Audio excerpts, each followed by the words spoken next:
बिस्मिल्लाहिर्रहमानिर्रहीम अस्सलामुअलैकुम। Welcome to my food facts. कैसे हैं आप सब? अल्लाह पाक से दुआ है कि आपको अपने प्यारों के साथ खुश और आबाद रखे और आप पर अपनी रहमत का साया बनाए रखे।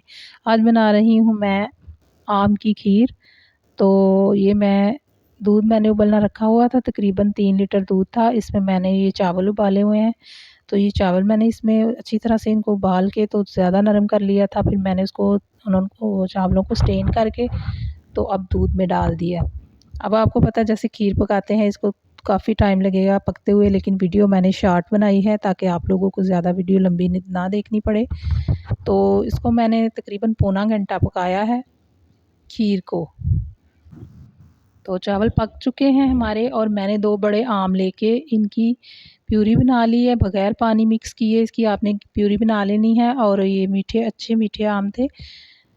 तो आम डाल के तो साथ ही मैं इसके अंदर चीनी डाल दूँगी। अब मज़ीद इसको पकाएँगे और जब पक के थोड़ी गाढ़ी हो जाएगी और इसका बहुत ही अच्छा मज़े का टेस्ट होता है। आप बच्चों को ज़रूर बना के दें। आपको पता है आम के कितने फ़ायदे हैं। जब दूध में आम पकाया जाएगा तो आम की जो गर्म तासीर है वो भी लेवल हो जाती है और उसके वैसे ही बहुत फ़ायदे हैं। तो आप ज़रूर बनाएँ ये।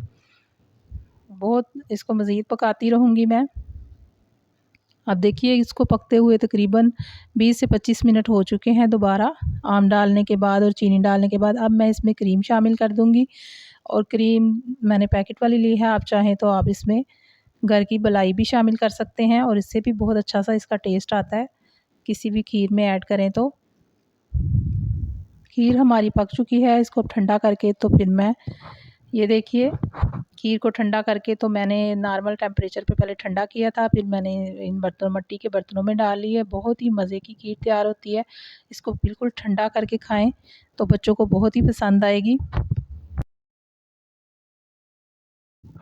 हज़रत अली रज़ी अल्लाह ताला अन्हु फरमाते हैं, किसी का दिल तोड़कर माफ़ी मांगना तो बहुत आसान है, लेकिन अपना दिल टूट जाए तो किसी को माफ़ कर देना बहुत मुश्किल है।